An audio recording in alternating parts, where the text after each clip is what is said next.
പരിശുദ്ധ പരമദിവ്യകാരുണ്യത്തിന് നേരവും ആരാധനയും സ്തുതിയും പുകഴ്ചയും ഉണ്ടായിരിക്കട്ടെ. മക്കളെ, മരിച്ചുപോയ വ്യക്തികളില്ലേ, നമ്മൾ കുറേ പ്രാർത്ഥിച്ചു, പക്ഷേ രോഗത്തിൽ മരിച്ചുപോയി. അപ്പം നമ്മൾ അതിൻ്റെ പേരിൽ ഇപ്പോഴും ദൈവത്തോട് കലഹവും സങ്കടവും പ്രാർത്ഥനയില്ലാതെയും ഒക്കെ നമ്മൾ മനസ്സിടിഞ്ഞൊക്കെ ജീവിക്കുന്നുണ്ടാവും. ദൈവത്തിന് ഒന്നും അസാധ്യമല്ല എന്നാണ് പലപ്പോഴും പാരിഷനിലൂടെ മലാഖ കൊടുത്തിരിക്കുന്ന അടിസ്ഥാന വചനങ്ങൾ. ദൈവത്തിന് ഒന്നും അസാധ്യമല്ലല്ലോ. അങ്ങനെ ദൈവത്തിന് ഒന്നും അസാധ്യമല്ല എന്ന് പറഞ്ഞപ്പോഴാണ് അമ്മ പറഞ്ഞത്, behold the hand made of the Lord, ഇതാ കർത്താവിൻ്റെ ദാസി എന്ന്. ദൈവത്തിലെ നമ്മൾ വെറുത്തുപേക്ഷിച്ച് നിരാശയിൽ കഴിയുന്ന വിഷയങ്ങളുടെ മേലെല്ലാം ഈ ദൈവത്തിന് ഒന്നും അസാധ്യമില്ലാത്ത ദൈവം. അപ്പം നിങ്ങൾ ഓർക്കും ഇങ്ങനെ പറയുമ്പോൾ ഉടനെ ചത്തവൻ കുഴിയിൽ നിന്ന് എഴുന്നേറ്റ് വരുവാന്ന്. അതല്ല, അതുമൂലം ഉണ്ടാക്കുന്ന കുറച്ച് ആ മനുഷ്യൻ, ആ വ്യക്തി, അമ്മ അല്ലെങ്കിൽ അപ്പൻ അല്ലെങ്കിൽ കുഞ്ഞുങ്ങൾ അല്ലെങ്കിൽ മക്കൾ മരിച്ചുപോയ മൂലം ഉണ്ടായ ആഘാതങ്ങളില്ലേ, അതുമൂലം കുടുംബത്തിലുണ്ടായിരുന്ന ഇടറവില്ലേ, മിക്കതും ഭൗതികമായിരിക്കും, ചിലപ്പോൾ ആധ്യാത്മിക അല്ലെ മറ്റു തരത്തിലുള്ള വിഷയമായി. ഈ വിഷയത്തിൻ്റെ മേലെ ദൈവത്തിന് ഇടപെടാൻ കഴിയും. നീ ഇതാ കർത്താവിൻ്റെ ദാസിയെന്നും പറഞ്ഞ അമ്മയെപ്പോലെ ഒന്നും അസാധ്യമില്ലാത്തതിൻ്റെ മുമ്പിൽ മുട്ടുമടക്കി സമർപ്പിക്കാൻ തയ്യാറാകണം. അപ്പോൾ എന്തെല്ലാം തകർച്ച നഷ്ടങ്ങൾ കൊണ്ട് നിൻ്റെ ജീവിതത്തിൽ വന്നിട്ടുള്ള കാര്യങ്ങളെ പരിശുദ്ധ അമ്മയുടെ മധ്യസ്ഥത്തിൽ ദൈവം എടുത്തു മാറ്റി നിൻ്റെ നെഞ്ചിൽ നിന്ന് കല്ലുരുട്ടി മരണം കാണാം. കല്ലെല്ലാവരുടെ മുമ്പിലും കല്ലിരിക്കണില്ലേ, ഓരോരോ വിഷയങ്ങൾ കാരണം കല്ല് ഇരിക്കണ പോലെ തോന്നും. ഉറക്കം വരണില്ല വെച്ചാൽ നെഞ്ചത്തൊരു കല്ല് കയറ്റി വെച്ച പോലെ തോന്നണം എന്നൊക്കെ പറയലേ, ഹൈപ്പർ ടെൻഷനുള്ള ആൾക്കാർ പറയലേ. അപ്പം കല്ലെടുത്ത് മാറ്റണ പരിപാടിയുണ്ട്. പക്ഷെ കല്ലെടുത്ത് മാറ്റുമ്പോൾ കർത്താവിൻ്റെ ഉദ്ദേശം ലാസറിനെ വേർപ്പിക്കുകയാണ്. അപ്പോൾ ആ കർത്താവിൻ്റെ മുമ്പിലാണ് നീ നിൽക്കണത്. അതുകൊണ്ട് പ്രാർത്ഥിക്കുക അച്ഛനോട് ചേർന്ന്, കർത്താവായ ദൈവമേ, ദിവ്യ അമ്മയുടെ സാന്നിധ്യത്തിലെ അങ്ങയോട് മാധ്യസ്ഥ യാചിക്കുന്നു. കർത്താവേ, മനസ്സിടിഞ്ഞു പോയവര്, പ്രാർത്ഥന ഉപേക്ഷിച്ചവര്, മനസ്സിടിഞ്ഞു പോയവര്, മനസ്സിൽ ഭാരമുള്ളവര്, വ്യക്തികളുടെ വിയോഗം, നഷ്ടപ്പെടുതല്, വിടുതല്, വേർപാട് മൂലം ഉണ്ടായിട്ടുള്ള എല്ലാ വേദന അനുഭവിക്കുന്നവരെ, വിവാഹത്തില് അകന്ന് കഴിയുന്നവരെ, മക്കള്, ജീവിത പങ്കാളികള്, മരിച്ചു പോയവരെ, ഈശോ സ്നേഹിതരെ സഹായിക്കാൻ സന്മനസ്സുള്ളവരെ, ഉപേക്ഷിച്ച് പോയതിന്റെ പേരില് അനുഭവിക്കുന്ന സങ്കടങ്ങള് യേശുവേ നാമത്തിലെ സഭയുടെ അധികാരത്തില് ദൈവത്തിന്റെ കരുണയ്ക്കായി പ്രാർത്ഥിക്കുന്നു. കർത്താവിന്റെ അടയാളങ്ങള് ആ വ്യക്തികളില് നിറയട്ടെ.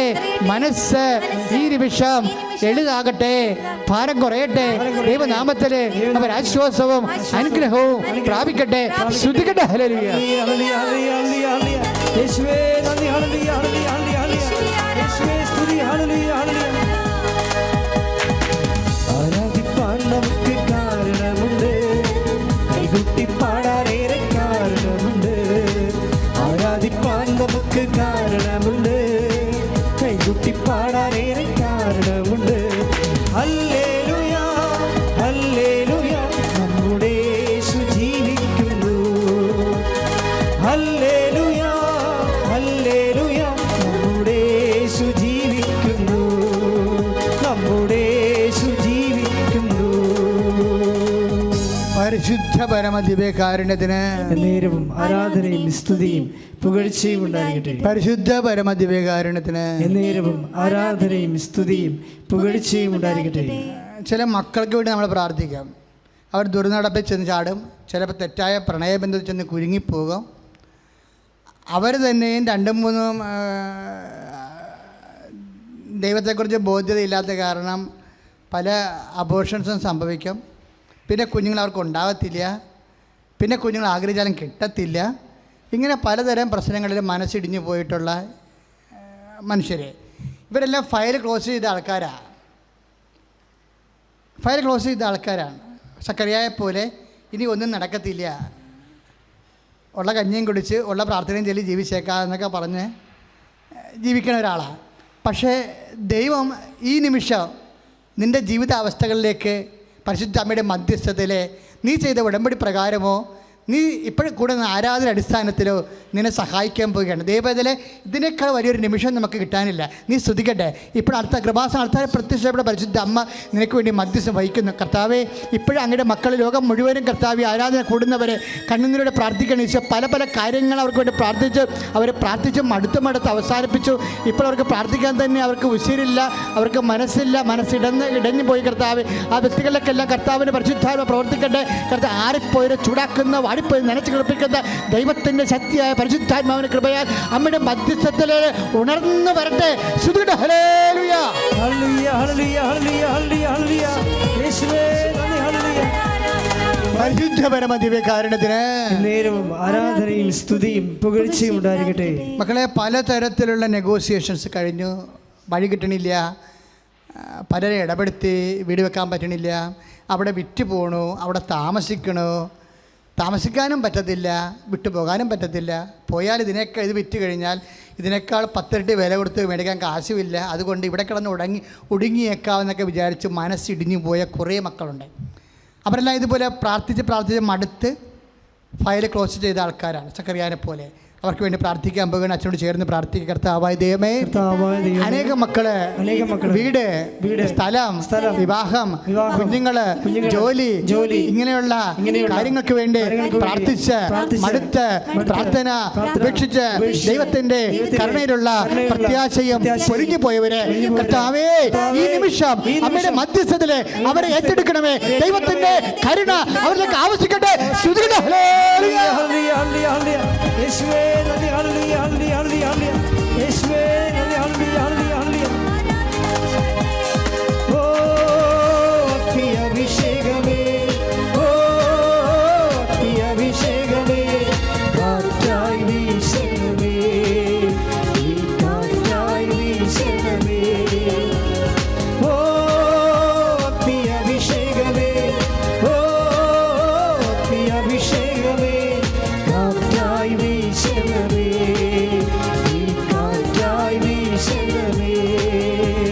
പരിശുദ്ധ പരമദിവ്യകാരുണ്യത്തിന് നേരവും ആരാധനയും സ്തുതിയും പുകഴ്ചയും ഉണ്ടായിരിക്കട്ടെ. മക്കളെ, സമാപന ആശീർവാദമാണ്.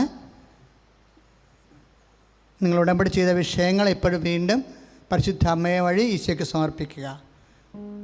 മുട്ട നിൽക്കാൻ പറ്റിയ സ്ഥലമാണെങ്കിൽ നിങ്ങൾ മുട്ട നിന്ന് ആശീർവാദം സ്വീകരിക്കേണ്ടതാണ്. നിങ്ങൾ നിൽക്കുന്ന ഇടം മുട്ട നിൽക്കാൻ പറ്റുന്ന സാഹചര്യമാണെങ്കിൽ ഇപ്പോഴും മുട്ട നിന്നുകൊണ്ട് അനുഗ്രഹത്തിൻ്റെ ആശീർവാദം സ്വീകരിക്കാവുന്നതാണ്.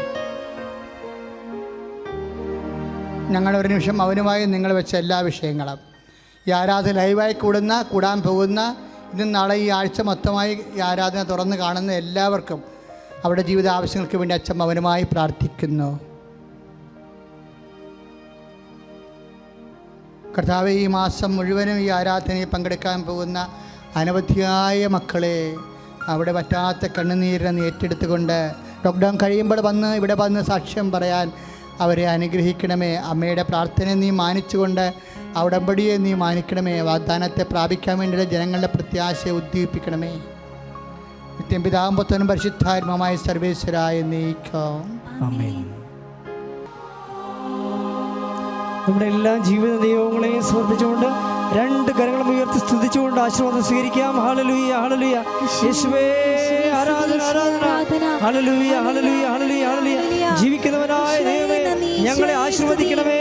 ഹല്ലേലൂയ, ഹല്ലേലൂയ. യേശുവേ നന്ദി. ഹല്ലേലൂയ, ഹല്ലേലൂയ, ഹല്ലേലൂയ. യേശുവേ ആരാധന, ആരാധന, ആരാധന. ഹല്ലേലൂയ, ഹല്ലേലൂയ, ഹല്ലേലൂയ, ഹല്ലേലൂയ. യേശുവേ ആരാധന, യേശുവേ മഹത്വം. ഹല്ലേലൂയ, ഹല്ലേലൂയ, ഹല്ലേലൂയ, ഹല്ലേലൂയ. ആരാധന, ആരാധന യേശുവേ ആരാധന.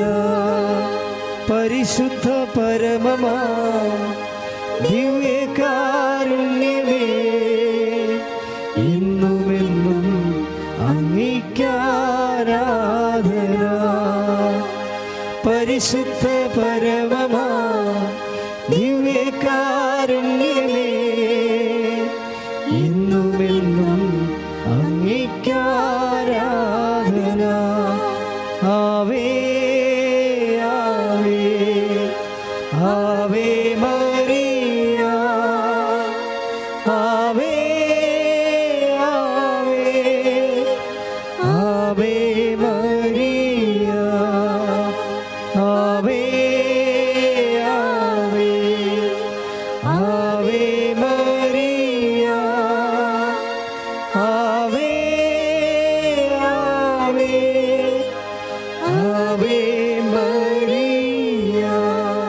Price the Lord. ആവേ മരിയ. നമ്മുടെ കർത്താവും രക്ഷിതാവുമായ യേശുക്രിസ്തുവിൻ്റെ നാമം മഹത്വപ്പെടുമാറാകട്ടെ. കൃപാസനം മാതാവ് വഴി ഈശോ തന്ന അനുഗ്രഹങ്ങൾക്ക് നന്ദി പറയാനാണ് ഞാനിവിടെ നിൽക്കുന്നത്. എൻ്റെ പേര് ഐവിൻ. ഞാൻ പത്തനംതിട്ട ജില്ലയിലെ മല്ലപ്പള്ളി എന്ന് പറഞ്ഞ സ്ഥലത്ത് നിന്ന് വരുന്നു. ഞാൻ മർത്തോമ സഭ അംഗമാണ്. കൃപാസനത്തെപ്പറ്റി ഞാൻ ആദ്യമായിട്ട് അറിയുന്നത് എൻ്റെ ബ്രദറും അതുപോലെ തന്നെ എൻ്റെ മമ്മിയുടെ സിസ്റ്ററും ഇവിടെ വന്ന് ഉടമ്പടി എടുത്തിട്ടുള്ളവരാണ്. അങ്ങനെയാണ് ഞാൻ കൃപാസനത്തെപ്പറ്റി ആദ്യമായിട്ട് അറിയുന്നത്. ഞാൻ ഉടമ്പടിയിൽ ജീവിക്കുവാൻ തുടങ്ങിയത് ഫെബ്രുവരി 7, 2025 മുതലാണ്. ഞാൻ ഉടമ്പടിയിൽ ജീവിക്കുക എന്ന് പറഞ്ഞത് എൻ്റെ ഉടമ്പടിക്ക് മുമ്പുള്ള ജീവിതവും ഉടമ്പടിക്ക് ശേഷമുള്ള ജീവിതവും നല്ല വ്യത്യാസമാണുള്ളത്. അതിലേക്ക് ഞാൻ കടന്നു വരാം. ഞാൻ എൻ്റെ ഫസ്റ്റ് നിയോഗമായിട്ട് വെച്ചത് എൻ്റെ മദ്യപാനം നിർത്താൻ സഹായിക്കണമെന്ന് പറഞ്ഞിട്ടാണ്. ഞാൻ എൻ്റെ മദ്യപാനം കോളേജിൽ പഠിച്ചുകൊണ്ടിരിക്കുമ്പോൾ തുടങ്ങിയതാണ്. ഇപ്പം ഏകദേശം ഒരു 10 വർഷമായി കാണും. കോളേജിൽ പഠിച്ചുകൊണ്ടിരിക്കുമ്പോൾ ഫ്രണ്ട്സിൻ്റെ കൂടെ ഒരു രസത്തിന് തുടങ്ങിയതാണ്. പക്ഷെ പലപ്പോഴും നിർത്താനായിട്ട് ഞാൻ ശ്രമിച്ചിരുന്നുവെങ്കിലും എനിക്ക് നിർത്താൻ സാധിച്ചിരുന്നില്ല. നിർത്താൻ വേണ്ടി ഞാൻ സ്പിരിച്വലി കുറേ വളരാൻ ശ്രമിച്ചു. പക്ഷെ പിന്നെയും ഓരോ പ്രലോഭനം കാരണം ഞാൻ പിന്നെയും വീണുപോയിരുന്നു. പക്ഷേ ഉടമ്പടിയിൽ ഞാൻ ദൈവമായിട്ടുള്ള ഉടമ്പടിയിൽ ജീവിച്ചു തുടങ്ങിയതിൽ പിന്നെ എനിക്ക് പല സാഹചര്യങ്ങളും അതുപോലെ തന്നെ അവസരങ്ങളും ഉണ്ടായിട്ടും എനിക്ക് മദ്യപിക്കണമെന്നൊരു ആഗ്രഹവും തോന്നിയിട്ടില്ല. എൻ്റെ ഇപ്പോഴത്തെ ലക്ഷ്യം എന്ന് പറയുന്നത് നിത്യജീവനല്ലേ, സ്വർഗരാജ്യത്തിലെ അവകാശികളാവുക, അല്ലെങ്കിൽ സ്പിരിച്വലി വളരുക. അതാണ് ഇപ്പോഴത്തെ എൻ്റെ ലക്ഷ്യം. അതുപോലെ തന്നെ എനിക്ക് സ്പിരിച്വലി നല്ലപോലെ വളരാൻ സാധിച്ചു. ഞാൻ നേരത്തെ പറഞ്ഞല്ലോ, ഉടമ്പടിക്ക് മുമ്പുള്ള എൻ്റെ ജീവിതവും ഉടമ്പടിക്ക് ശേഷമുള്ള എൻ്റെ ജീവിതവും നല്ല വ്യത്യാസമാണെന്ന്. ഉടമ്പടിക്ക് മുമ്പ് ഞാൻ മോഹങ്ങൾക്കും ലോകത്തിന് വേണ്ടി ജീവിച്ച ഒരു മനുഷ്യനായിരുന്നു. പക്ഷേ ഉടമ്പടിക്ക് ശേഷം ദൈവത്തിന് ഫസ്റ്റ് പ്രയോറിറ്റി കൊടുക്കുക, ദൈവവുമായിട്ട് മുമ്പോട്ട് ജീവിക്കുക. അതാണ് എൻ്റെ അങ്ങനെയാണ് ഞാൻ ജീവിച്ച് ഇപ്പം പോരുന്നത്. അതുപോലെ തന്നെ എനിക്ക് ജപമാല ചൊല്ലാൻ അറിയത്തില്ലായിരുന്നു. ഞാൻ ജപമാല ചൊല്ലാൻ പഠിച്ചു. ഞാൻ മിക്കവാറും എല്ലാ ദിവസവും തന്നെ ജപമാല മുടങ്ങാറെ ചൊല്ലാറുണ്ട്. അതുപോലെ തന്നെ എനിക്ക് കുവൈറ്റിലുള്ള അഖണ്ഡ ജപമാല ഗ്രൂപ്പിൽ മെയ് ലാസ്റ്റ് തൊട്ട് ഞാൻ അത് സ്ഥിരമായിട്ട് പങ്കെടുത്ത് വരുന്നു. അങ്ങനെ പങ്കെടുത്ത് വരുമ്പോൾ ഈ അഖണ്ഡ ജപമാലയിൽ എനിക്ക് തിരിയിൽ മാതാവിൻ്റെ സാന്നിധ്യം എനിക്ക് ലഭിക്കുവാനിടയായി. അതുപോലെ തന്നെ ഞാൻ എൻ്റെ ഫസ്റ്റ് ഉടമ്പടി പുതുക്കിയത് മെയ്യിലാണ്, ഈ കഴിഞ്ഞ മെയ്യിലാണ്. അന്ന് തൊട്ട് ഞാൻ വിശുദ്ധ കുർബാന മുടക്കിയിട്ടില്ല. അതുപോലെ തന്നെ ബൈബിള് നമ്മൾ ഡെയിലി വായിക്കുമ്പോൾ ഒരു ദിവസം മിസ്സായാൽ ഞാനത് ആ ടൈമും കൂടെ ആഡ് ചെയ്ത് അടുത്ത ദിവസം തന്നെ അത് വായിക്കും. അങ്ങനെ സ്പിരിച്വലി എനിക്ക് നല്ല മാറ്റമാണ് ഉണ്ടായിരുന്നത്. പിന്നെ എൻ്റെ അടുത്ത നിയോഗം ഞാൻ വെച്ചത് എനിക്ക് വിദേശത്തൊരു ജോലി ലഭിക്കുക എന്നുള്ള ഒരു നിയോഗമാണ് ഞാൻ വെച്ചത്. ഞാൻ വിദേശത്ത് നേരത്തെ വർക്ക് ചെയ്തിരുന്ന ആളാണ്. ഫാമിലി ഇഷ്യൂ കാരണം എനിക്ക് നാട്ടിൽ വരേണ്ടി വന്നു. പിന്നെ ഞാൻ വിദേശത്തേക്ക് പോകാൻ ശ്രമിച്ചിരുന്നു, എനിക്ക് നടന്നിരുന്നില്ല. ഞാൻ മെഡിക്കൽ ഫീൽഡ് അല്ലാത്തതുകൊണ്ട് എനിക്ക് നാട്ടിൽ നിന്ന് ഡയറക്റ്റ് അപ്ലൈ ചെയ്ത് വിദേശത്ത് ജോലി ലഭിക്കുക അത് ഭയങ്കര ഡിഫിക്കൽട്ടായിരുന്നു. ഒന്നെങ്കിൽ ഞാൻ GCC കൺട്രീസിലാണ് നോക്കിക്കൊണ്ടിരുന്നത്. ഒന്നെങ്കിൽ വിസിറ്റിംഗ് വിസ എടുത്ത് അവിടെ പോയി അപ്ലൈ ചെയ്യണം, അല്ലെങ്കിൽ അതുപോലെ നല്ല മെറിറ്റ് ഉണ്ടാവണം, അല്ലെങ്കിൽ ഡയറക്റ്റ് നാട്ടിൽ എന്തെങ്കിലും ഡയറക്റ്റ് ക്ലയൻറ്റ് ഇൻ്റർവ്യൂ വരുമ്പോൾ അത് അറ്റൻഡ് ചെയ്ത് കയറിപ്പോകണം, അല്ലെങ്കിൽ ആരുടെയും ഡയറക്റ്റ് റെഫറൻസ് ത്രൂ കയറിപ്പോകണം. വിസിറ്റിംഗ് വിസ എടുത്ത് പുറത്ത് പോയി അപ്ലൈ ചെയ്യാനുള്ള സാമ്പത്തിക ബുദ്ധിമുട്ട് കാരണം എനിക്ക് അത് സാധിച്ചിരുന്നില്ല. പക്ഷേ ലൂക്കോസ് 1:37 ആ വചനത്തിൻ്റെ ശക്തിയാൽ ദൈവത്തിന് ഒന്നും അസാധ്യമല്ലോ. അപ്പോൾ ആ വചനത്തിൻ്റെ ശക്തിയാൽ ഞാൻ മാതാവിനോട് ചേർന്ന് ഇങ്ങനെ ഓൺലൈനിൽ അപ്ലൈ ചെയ്തുകൊണ്ടിരുന്നു. ഓൺലൈൻ അപ്ലൈ ചെയ്യുന്നു, പിന്നെ റിജക്ഷൻ വരുന്നു, ഓൺലൈൻ അപ്ലൈ ചെയ്യുന്നു, റിജക്ഷൻ വരുന്നു. ഇത് തന്നെയാണ് സംഭവിച്ചുകൊണ്ടിരുന്നത്. അങ്ങനെ എനിക്ക് ഒരു ഡയറക്റ്റ് ക്ലയൻറ്റ് ഇൻ്റർവ്യൂ നാട്ടിൽ എനിക്ക് ഒരു റിലേറ്റീവ്സ് ത്രൂ അറ്റൻഡ് ചെയ്യാനിടയായി. അങ്ങനെ ഞാനത് ഡയറക്റ്റ് ക്ലയൻറ്റ് ഇൻ്റർവ്യൂ അറ്റൻഡ് ചെയ്തു. പക്ഷേ എനിക്ക് വിശുദ്ധ നമ്മുടെ ഉടമ്പടി നേർച്ച വസ്തുക്കളായ ഉപ്പ് അതൊക്കെ എനിക്ക് അവിടെ പോയി ഉപയോഗിക്കണം, ദൈവത്തിന് സമർപ്പിക്കണം എന്നൊക്കെ ആഗ്രഹം ഉണ്ടായിരുന്നു. പക്ഷേ ഇൻ്റർവ്യൂവിന് കയറി ചെന്നു. ഞാൻ രജിസ്ട്രേഷൻ ചെയ്യുന്നതിന് മുമ്പ് തന്നെ എൻ്റെ CV നോക്കിയിട്ട് റിജക്റ്റ് ആയെന്ന് പറഞ്ഞു. പക്ഷെ എനിക്ക് അത് വലിയ വിഷമമായിരുന്നുണ്ടായിരുന്നത്. എനിക്ക് ഉടമ്പടി നേർച്ചകൾ ഉപയോഗിക്കാൻ പറ്റിയില്ലല്ലോ എന്ന് വെച്ച്. അത് കഴിഞ്ഞിട്ടും ഞാൻ എൻ്റെ വിശ്വാസം മാതാവ് എനിക്ക് ബെസ്റ്റ് ചെയ്തെടുത്തുള്ളൂ എന്ന വിശ്വാസത്തിൽ ഞാൻ മുമ്പോട്ട് പോന്നു. അത് കഴിഞ്ഞ് എൻ്റെ ഫസ്റ്റ് ഉടമ്പടി പുതുക്കിയതിന് ശേഷം ഞാൻ കഴിഞ്ഞ ജൂണിൽ ബഹുമാനപ്പെട്ട ജോസഫ് അച്ഛനെ കാണുവാനും അതുപോലെ തന്നെ അച്ഛൻ്റെ കൈവപ്പ് ശുശ്രൂഷ എനിക്ക് ലഭിച്ചു. അത് കഴിഞ്ഞിട്ടും എനിക്ക് നാട്ടിലെ 2 ഡയറക്റ്റ് ക്ലയൻറ്റ് ഇൻ്റർവ്യൂ അറ്റൻഡ് ചെയ്യാൻ ചാൻസ് കിട്ടി. അതിലും ഞാൻ റിജക്റ്റായി. പക്ഷേ അങ്ങനെ ടെൻഷനായിരിക്കുമ്പോൾ ഞാൻ നന്മ നിറഞ്ഞ മറിയുമേ ഇങ്ങനെ ചൊല്ലിക്കൊണ്ട് വരുമ്പോൾ എൻ്റെ മാതാവ് തന്നെയാണ് അത് എൻ്റെ മനസ്സിൽ തോന്നിച്ചതെന്ന് ഞാൻ പരിപൂർണമായിട്ട് വിശ്വസിക്കുന്നു. മാതാവ് എന്നെ തോന്നിപ്പിച്ചത് മാതാവ് ഗബ്രിയേൽ ദൂതനോട് പറഞ്ഞ ആ ഒരു വാക്യങ്ങളാണ്. ഇതാ ഞാൻ കർത്താവിൻ്റെ ദാസി, നിൻ്റെ വാക്ക് പോലെ എന്നിൽ നിറവേറട്ടെ എന്ന്. അപ്പം എൻ്റെ മനസ്സിൽ തോന്നിയത് ദൈവത്തിൻ്റെ ഹിതം അതെന്തോ ആയാലും നിറവേറട്ടെ.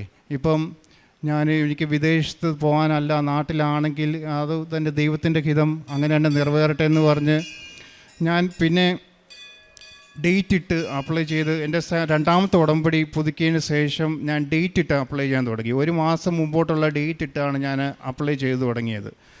ഞാൻ മാക്സിമം അപ്ലൈ ചെയ്തു. 1 മാസം ഞാൻ അറൗണ്ട് ഒരു 300 ജോബ് അപ്ലൈ ചെയ്തു. അതിൻ്റെ വിശ്വാസത്തിൻ്റെ ഇതിൽ ഞാൻ ചെയ്തതാണ്. ഞാൻ മൊത്തം ദൈവത്തിനോട് സമർപ്പിച്ച് ഞാൻ ചെയ്തു. ദൈവമേ, എനിക്കിതിലൊന്നും എൻ്റെ മെറിറ്റിൽ എനിക്കൊന്നും നേടാൻ സാധിക്കത്തില്ല. ദൈവത്തിൻ്റെ കൃപയാലല്ലാതെ, ദൈവത്തിൻ്റെ അനുഗ്രഹത്താലല്ലാതെ എനിക്കത് നേടാൻ സാധിക്കുകയില്ല എന്ന് പറഞ്ഞ് ഞാനത് അപ്ലൈ ചെയ്തു പോന്നു. അതിൻ്റെ ഇടയ്ക്കും ഒരു ഡയറക്റ്റ് ക്ലയൻറ്റ് ഇൻ്റർവ്യൂ നടന്നു. അതിലും റിജക്റ്റായി. അത് കഴിഞ്ഞിട്ട് ഡേറ്റ് കഴിഞ്ഞു. ആ ഡേറ്റ് കഴിഞ്ഞിട്ടും എനിക്ക് ഒരു കോളും ഒരു ഇൻ്റർവ്യൂ കോളോ ഒന്നും വന്നിട്ടില്ലായിരുന്നു. പക്ഷേ ആ ഡേറ്റ് ഇട്ട് സെപ്റ്റംബറിലാണ് ഞാൻ ഡേറ്റ് ഇട്ട് പ്രാർത്ഥിച്ചു വന്നത്. പക്ഷേ ഞാൻ സെപ്റ്റംബറിലും ഞാൻ മാതാവിനോട് പറഞ്ഞത്, മാതാവേ സെപ്റ്റംബറായി, എനിക്ക് ഒക്ടോബറിൽ എനിക്ക് അഖണ്ഡ ജപമാലയിൽ പങ്കെടുക്കണമെന്നുണ്ട്, അത് വലിയ ആഗ്രഹമാണ്. ഇപ്പോൾ ഞാൻ ഡേറ്റ് ഇട്ട് പ്രാർത്ഥിച്ച് എനിക്ക് അത് കിട്ടിയാലും അതിൻ്റെ പ്രോസസ്സിങ്ങൊക്കെ കഴിഞ്ഞിട്ട് മാതാവ് എനിക്ക് അഖണ്ഡ ജപമാലയിൽ പങ്കെടുത്ത് അതിന് ശേഷം മാത്രമേ എനിക്ക് ആ ഒരു ജോലി തരാവൂ എന്ന്. പക്ഷേ അങ്ങനെയും ഞാൻ പ്രാർത്ഥിക്കുന്നുണ്ടായിരുന്നു. അങ്ങനെ ഡേറ്റ് ഇട്ട് അപ്ലൈ ചെയ്ത് വന്നു. ലാസ്റ്റിലും എനിക്ക് കിട്ടിയില്ല.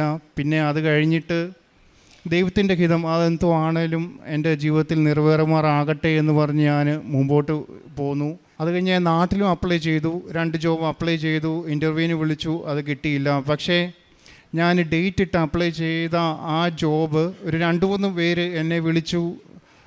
ജസ്റ്റ് നോർമലി കാര്യങ്ങളൊക്കെ ചോദിച്ചു, എവിടെയാണ്, ഇപ്പോൾ നാട്ടിലാണോ, എന്തോ ആ കാര്യങ്ങൾ ഡീറ്റെയിൽസ് ചോദിച്ചു. പക്ഷേ ഞാനത് സീരിയസ് ആയിട്ടൊന്നും എടുത്തില്ല. പക്ഷേ അത് കഴിഞ്ഞിട്ട് എനിക്ക് പെട്ടെന്ന് ഒരു എനിക്കൊരു മെസ്സേജ് വരികയും ഞാൻ ഓൺലൈൻ ഇൻ്റർവ്യൂവിന് ഷോർട്ട് ലിസ്റ്റ് ആയിട്ടുണ്ടെന്ന് പറയുകയും ചെയ്തു. അപ്പോൾ തന്നെ എനിക്ക് ഇത് മാതാവ് ഇടപെട്ടതാണെന്ന് ഞാൻ പരിപൂർണ്ണമായിട്ട് വിശ്വസിച്ചു. കാര്യം നാട്ടിൽ നിന്ന് ഇങ്ങനെ ഓൺലൈൻ ഇൻ്റർവ്യൂ ഇങ്ങനെ അവർ സെലക്ട് ചെയ്യുന്നത് വളരെ ചുരുക്കമാണ്. അങ്ങനെ അത്രയും മെറിറ്റൊന്നും എനിക്കില്ല. അങ്ങനെ ഞാനത് ഇൻ്റർവ്യൂ അറ്റൻഡ് ചെയ്യുന്നതിന് മുമ്പേ ഞാൻ ഓൺലൈനാണ് അറ്റൻഡ് ചെയ്തത്. അപ്പം ഞാൻ എൻ്റെ മൊബൈലിൽ എൻ്റെ ബാക്ക് സൈഡിൽ ഉടമ്പടി തൈലം കുരിശടയാളത്തിൽ വരച്ചിട്ട് അതിനു മുമ്പെല്ലാം ഞാൻ വിശ്വാസപ്രമാണം മാത്രമേ ഞാൻ ചൊല്ലത്തുള്ളായിരുന്നു. ഈ പ്രാവശ്യം ഞാൻ പ്രത്യക്ഷീകരണ പ്രാർത്ഥനയും വിശ്വാസപ്രമാണം ചൊല്ലി എൻ്റെ കാശുരൂപം കൈ വച്ചിട്ട്, മാതാവേ, അമ്മ ഈ ഇൻ്റർവ്യൂവിന് എനിക്ക് പകരമായിട്ട് പറയണം എന്ന് പറഞ്ഞിട്ട് ഞാൻ അത് അപ്ലൈ ചെയ്തു. ഇൻ്റർവ്യൂ ഒന്നും കുഴപ്പമില്ലായിരുന്നു. അങ്ങനെ അറ്റൻഡ് ചെയ്തു. പക്ഷേ അവർ ഫൈനൽ റിസൾട്ട് വന്നിട്ടില്ലായിരുന്നു. അവർ പറയാമെന്ന് പറഞ്ഞു. അടുത്ത ആഴ്ചയും ഞാൻ ഫോളോ അപ്പ് ചെയ്തു. അവർ പിന്നെയും പറയാമെന്ന് പറഞ്ഞു. അങ്ങനെ കഴിഞ്ഞ 4-ാം തീയതി എനിക്ക് ദൈവം സഹായിച്ച് ഓഫർ ലെറ്റർ വരികയും ഞാൻ ഈ 18-ാം തീയതി എനിക്ക് വിസയും ബാക്കി കാര്യങ്ങളും എല്ലാം റെഡിയായി.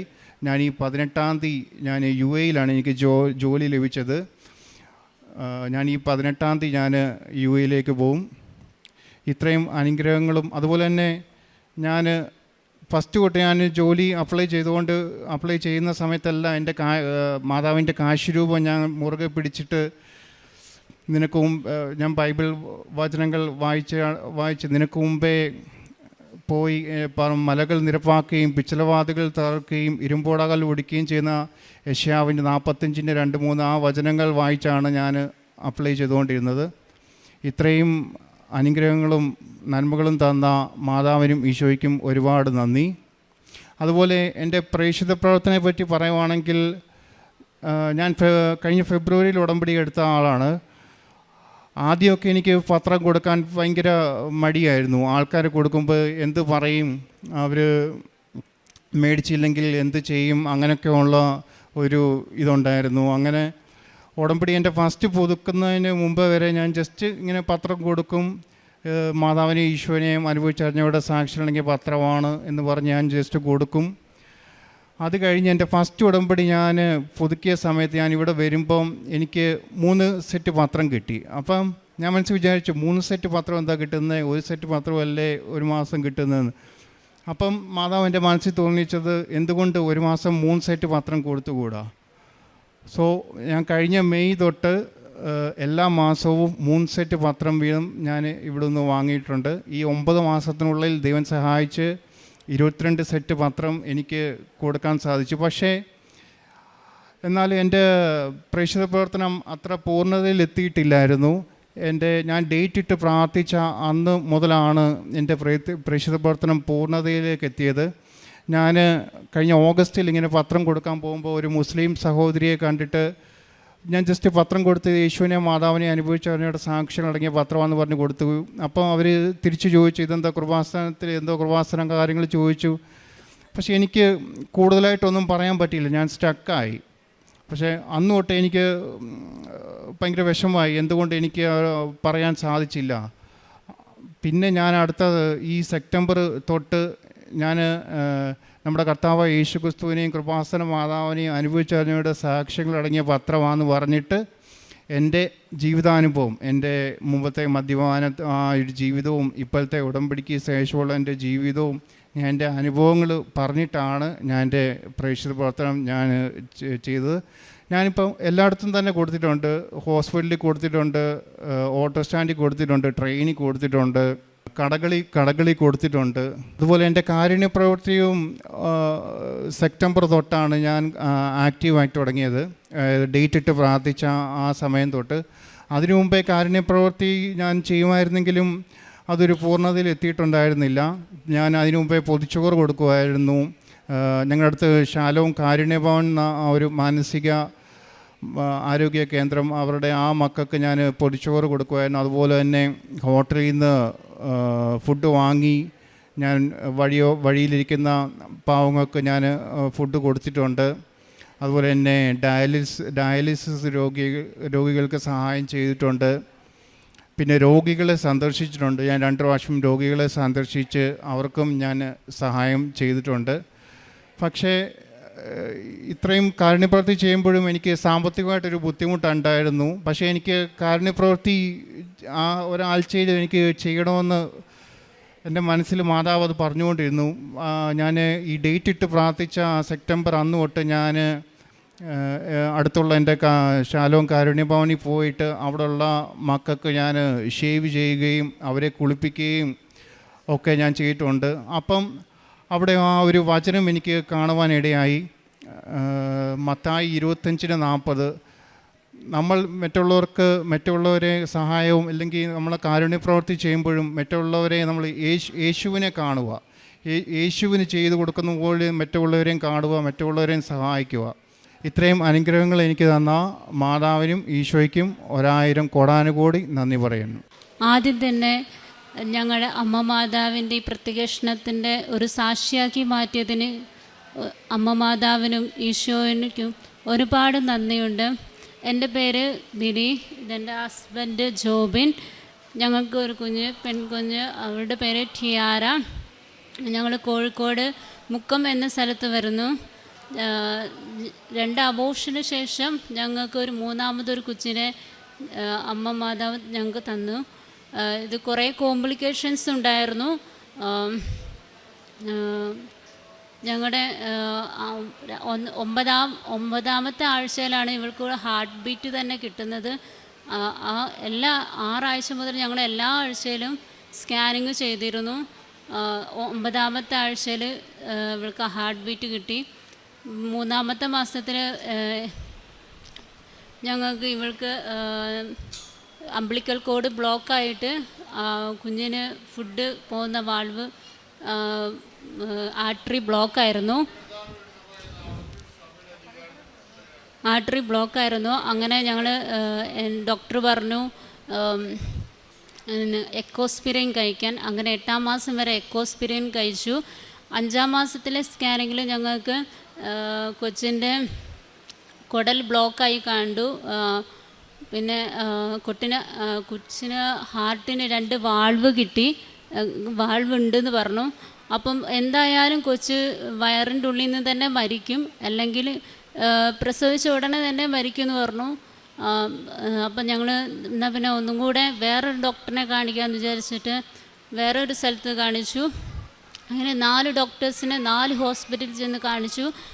അപ്പം ഞങ്ങളോട് പറഞ്ഞു, നിങ്ങളെന്തിനാണ്, ചെറിയ പ്രായമല്ലേ, അപ്പം നിങ്ങൾ ഒരു അബോർഷൻ ചെയ്തെന്ന് വെച്ച് കുഴപ്പമൊന്നുമില്ല, ഇത്രയും വലിയ കോംപ്ലിക്കേഷനായി ഇനി മുന്നോട്ട് കൊണ്ടുപോകണ്ട, നിങ്ങൾ എന്തായാലും അബോർഷൻ ചെയ്തോളാൻ പറഞ്ഞു. അപ്പം ഞങ്ങളുടെ വീട്ടുകാർ പറഞ്ഞു, പിന്നെ ഹസ്ബൻഡ് പറഞ്ഞു, നിങ്ങൾ അബോർഷനൊന്നും നിൽക്കണ്ട, മരിക്കുകയാണെങ്കിൽ മരിക്കട്ടെ, അല്ലെങ്കിൽ നമുക്ക് ഇങ്ങനെ ഒരു ഡൗൺ സിൻഡ്രോം ഉണ്ടാകുമെന്നാണ് പറഞ്ഞു കൊച്ചിന്.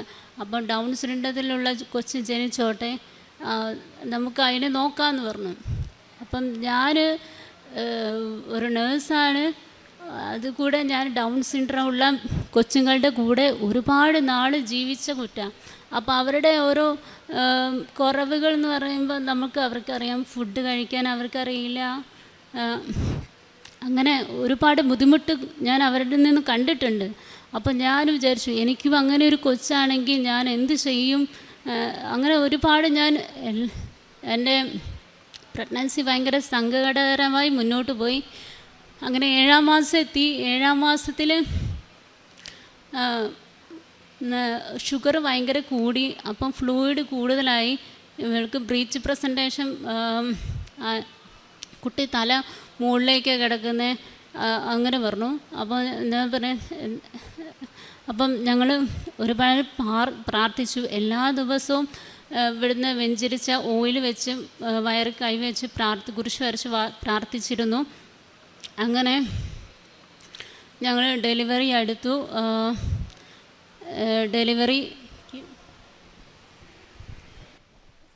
ഡെലിവറിയുടെ സമയത്ത് ഡോക്ടേഴ്സ് എന്നെ അങ്ങോട്ടേക്ക് വിളിപ്പിച്ചു, ലേബർ റൂമിലേക്ക് വിളിപ്പിച്ചിട്ട് എന്നോട് പറഞ്ഞു, ഞാൻ നിങ്ങളോട് പറഞ്ഞതല്ലേ, ഇത് ഇങ്ങോട്ട് നിങ്ങൾ എന്തിനാണ് മുന്നോട്ട് പോയത്, ഇത് ഒന്നെങ്കിൽ ജീവിത പങ്കാളി അല്ലെങ്കിൽ കൊച്ച്, ഇതിൽ കൊച്ചിൻ്റെ കാര്യം ഞങ്ങൾ നോക്കണ്ടല്ലോ എന്നാണ് ഡോക്ടേഴ്സൊക്കെ ഞങ്ങളുടെ അടുത്ത് പറഞ്ഞത്.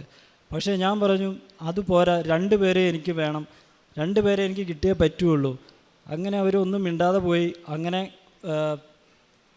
കുറച്ച് പിന്നെ 26 മണിക്കൂറിന് ശേഷം, അതായത് ഫ്ലൂയിഡ് ലീക്കേജ് ആക്കി 26 മണിക്കൂറിന് ശേഷം കൊച്ചിനെ പുറത്തെടുത്ത് കഴിഞ്ഞ് നേരെ ICUവിലേക്ക് കൊണ്ടുപോയി. ICUവിൽ നിന്ന് അവർ വിളിച്ചിട്ട് പറഞ്ഞ് കൊച്ച് ഭയങ്കരമായിട്ട് ഛർദിയാണ്, ആ കൊച്ചിൻ്റെ വയറ്റിലേക്ക് എത്തുന്ന കുഴൽ ബ്ലോക്ക് ആയതുകൊണ്ട് അത് ഇമ്മീഡിയറ്റായിട്ട് നമുക്ക് അത് സർജറി ചെയ്യണമെന്ന് പറഞ്ഞു. അങ്ങനെ 24 മണിക്കൂറിനുള്ളിൽ ആ ബ്ലോക്ക് അവർ മാറ്റി. അങ്ങനെ ഇരുന്ന് ഞാൻ അത് കഴിഞ്ഞ് 3-ാമത്തെ ദിവസം പിന്നീട് ഇവിടേക്ക് വന്നു. ഇവിടെ വന്ന് പിന്നെ ഉടമ്പടി പുതുക്കി കഴിഞ്ഞ് ഇവിടെ ഇരുന്ന് അമ്മമാതാവിൻ്റെ അടുത്ത് പ്രാർത്ഥിച്ചുകൊണ്ടിരിക്കുന്ന സമയത്ത് അന്നേരമാണ് അവിടുന്ന് ഹോസ്പിറ്റലിൽ നിന്ന് വിളിക്കുക, കൊച്ചിന് വയറ്റിലേക്ക് എത്താനുള്ള കുഴൽ, അതായത് നമ്മൾ കുഴൽ ഇട്ടിട്ടുണ്ടായിരുന്നു, ആ കുഴൽ അവൾ തന്നെ എടുത്ത് മാറ്റി എന്ന് പറഞ്ഞ്. അങ്ങനെ ഡോക്ടേഴ്സ് നേഴ്സുമാരെ വഴക്ക് പറയാൻ തുടങ്ങി, നേഴ്സുമാർ ബൈസ്റ്റാൻഡറിനെ വഴക്ക് പറയാൻ തുടങ്ങി. ആകെ ഭയങ്കര ഒരു ഇതായിരുന്നു. അങ്ങനെ ഇരുന്നപ്പം അവർ അത് കഴിഞ്ഞ് ഇവിടെ വന്ന് ഇവിടേക്ക് എന്നെ വിളിച്ചപ്പോൾ ഞാൻ പറഞ്ഞു, അത് നിങ്ങൾ അതുകൊണ്ടൊന്നും പേടിക്കണ്ട, അത് അമ്മ മാതാവ് വന്ന് അത് എടുത്ത് മാറ്റിയതാണെന്ന് പറഞ്ഞു. അങ്ങനെ അവർ അത് ഇതാക്കിക്കൊണ്ടിരുന്നു. പിന്നെ ഡോക്ടർ പറഞ്ഞു, നോക്കാം നമുക്ക് ഒരു ഒരു ദിവസത്തോളം നമുക്ക് നോക്കാം, കൊച്ച് ഛർദ്ദിച്ചില്ലെങ്കിൽ പിന്നെ വേറെ പ്രശ്നങ്ങളൊന്നുമില്ല എന്ന് പറഞ്ഞു. ഡോക്ടേഴ്സ് 9 ദിവസമാണ് അവിടുന്ന് ഭക്ഷണം കൊടുക്കാൻ, അതായത് ആ ഭക്ഷണം കൊടുക്കാൻ വേണ്ടി ഉള്ള ടൈം പറഞ്ഞത്. പക്ഷേ എല്ലാം ഒരു 5-6 ദിവസം, 8-ാം ദിവസം ഞങ്ങൾ അവിടുന്ന് ഡിസ്ചാർജ് ചെയ്ത് വീട്ടിൽ പോയി. അതിന് മുൻപൊക്കെ ആയിട്ട് എനിക്ക് ഒരുപാട് ദർശനങ്ങളും പരിശുദ്ധ അമ്മ കാണിച്ചു തന്നു. അവിടുന്ന്, അതായത് വീട്ടിലിരുന്ന് ഞങ്ങൾ പ്രാർത്ഥിക്കുന്ന സമയത്തും അല്ലാത്ത സമയത്തും കൊച്ചിൻ ഞങ്ങളുടെ കയ്യിലേക്ക് അമ്മ മാതാവ് കൊണ്ടുവന്ന് തരുന്നതും, അങ്ങനെ ഞങ്ങൾ ആ കൊച്ചിൻ്റെ മാമോദീസ വരെ പരിശുദ്ധ അമ്മ എനിക്ക് വെളിപ്പെടുത്തി കാണിച്ചു തന്നു. അന്നേരമൊക്കെ ഞാൻ ഇവളോട് പറയും, പേടിക്കേണ്ട, അത് അമ്മ മാതാവ് തന്ന കൊച്ചാ, അവൾ ബാക്കി എല്ലാ കാര്യങ്ങളും അമ്മ നോക്കിക്കൊള്ളും. അങ്ങനെ ഹോസ്പിറ്റലിൽ നിന്നൊരു ഡോക്ടേഴ്സ് പറഞ്ഞപ്പോൾ ഞങ്ങളാകെ തകർന്നു പോയ സമയത്ത് അമ്മ മാതാവ് എന്നോട് പറഞ്ഞു, ഞാൻ തന്ന കൊച്ചല്ലേ, പിന്നെ നിങ്ങളെന്തിന് പേടിക്കണം, ഇനി നിങ്ങൾ ഒന്നും നോക്കണ്ട, നിങ്ങൾ നേരെ മുന്നോട്ട് പോവുക, ഇനി പുറകോട്ട് പോകരുത്, മുന്നോട്ട് തന്നെ പോവുക, ബാക്കി എല്ലാ കാര്യവും ഞാൻ നോക്കിക്കോളാം. ലാസ്റ്റ് വരെ ആ ഡോക്ടേഴ്സ് പറഞ്ഞ എല്ലാ സിംറ്റംസും അതിൻ്റെ അത് കാണും, നിങ്ങൾ ഒന്നും കൊണ്ട് പേടിക്കണ്ട, നിങ്ങൾ മുന്നോട്ട് പോയിക്കോളാൻ പറഞ്ഞു. അങ്ങനെ അമ്മ മാതാവിനെ വിശ്വസിച്ച് ഞങ്ങൾ മുന്നോട്ട് പോയി. ഇന്ന് ഞങ്ങൾക്ക് നല്ലൊരു ആരോഗ്യവതിയായ ഒരു കുഞ്ഞിനെ അമ്മ മാതാവ് തന്ന് അനുഗ്രഹിച്ചു. അമ്മ മാതാവിന് വിശ്വസിക്കും ഒരുപാട് നന്ദി. ഞങ്ങൾ കാരുണ്യപ്രവർത്തികളായിട്ട് പത്രം നാനാജാതി ബസ്സുകൾക്കൊക്കെ പത്രം കൊടുക്കാൻ പോവും. അങ്ങനെ ഞങ്ങളുടെ വീടിൻ്റെ അടുത്ത് ഒരു ഈ വൃദ്ധരായ ആൾക്കാരെയൊക്കെ നോക്കുന്ന സ്ഥലം ഉണ്ടായിരുന്നു. അപ്പോൾ അവിടെയൊക്കെ പോയിട്ട് അവിടെ ഞങ്ങൾ വൈകുന്നേരത്തെ ഫുഡും കാര്യങ്ങളൊക്കെ അറേഞ്ച് ചെയ്ത് കൊടുക്കും.